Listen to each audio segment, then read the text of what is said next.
Io mi trovavo in Israele l'anno scorso durante l'anno sabbatico che mi ero preso, proprio durante la guerra con il Libano, e mi è capitato di vedere in televisione un'intervista volante di un giornalista a un soldato di Tzahal, dell'esercito israeliano, e gli ha chiesto che differenza c'è fra te e Nasrallah.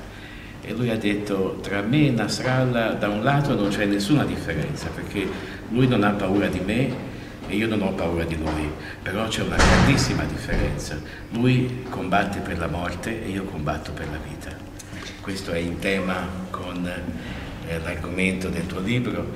Se vuoi diciamo dire due parole su quello che pensi di questa risposta. È esattamente così.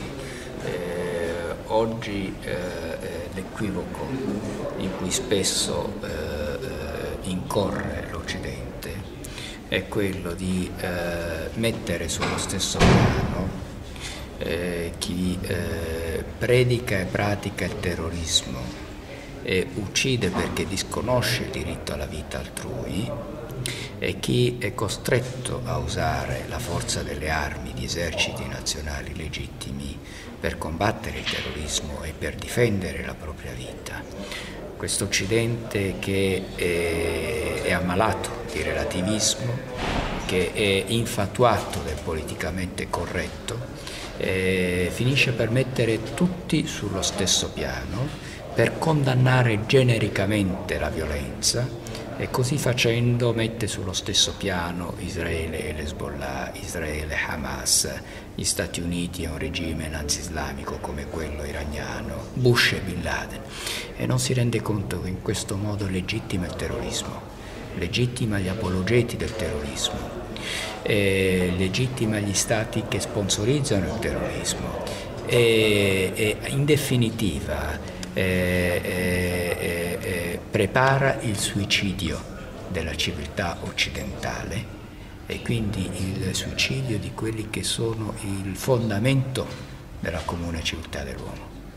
Pensi che l'evento a cui ti ho accennato stamani sull'accoglienza che Udine ha riservato a personaggi come Khatami e Tariq Ramadan, una di quelle sere tra l'altro è stato tirato fuori un libro così da uno del pubblico intitolato Fascismo islamico di Carlo Panella, ma più per ridicolizzare l'autore che non per i contenuti. Tu cosa pensi di questo tema? Fascismo islamico è una realtà, è un'offesa alla religione, oppure intende qualcosa di più sottile? No, è una realtà, ci sono dei movimenti fascisti e nazisti islamici che usano la religione per imporre il proprio potere assoluto, teocratico, e vorrei aggiungere che non sono soltanto i critici più schietti nei confronti dei gruppi terroristici ed estremisti islamici a denunciare ciò, ma sono anche le vittime musulmane di questi terroristi islamici. Vorrei ricordare che dopo il colpo di mano di Hamas a Gaza, che non ha esitato a uccidere i propri fratelli palestinesi per imporre il proprio potere teocratico e assolutista, è stato lo stesso presidente palestinese Abu Mazen a definire un gruppo di terroristi Hamas. Il suo assistente per la sicurezza Mohammed Ahlan l'ha definita una banda di criminali. Quindi non si tratta, come dire, di mettere in discussione quanto dice Daniel Pipes o quanto dice Magdi Allam o altri come dire, intellettuali o giornalisti che operano, diciamo, nell'ambito dello studio delle questioni islamiche, ma sono anche le vittime dirette del terrorismo islamico. I Fratelli Musulmani sono un movimento fascista, sono un movimento che strumentalizza la libertà e la democrazia, così esattamente come fece il fascismo negli anni 30, per imporre il proprio potere dittatoriale e teocratico. Il regime iraniano è un regime nazista, è un regime che sta perseguendo l'obiettivo di dotarsi della bomba atomica e reitera la volontà di distruggere Israele. L'Occidente oggi sta ricommettendo lo stesso errore commesso negli anni 30 con Hitler.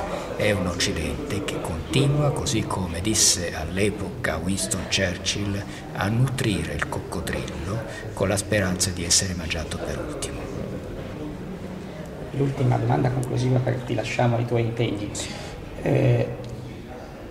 Come le società, le comunità locali oggi devono relazionarsi con l'Islam, che diventa una realtà sempre più presente, e viceversa? Sì.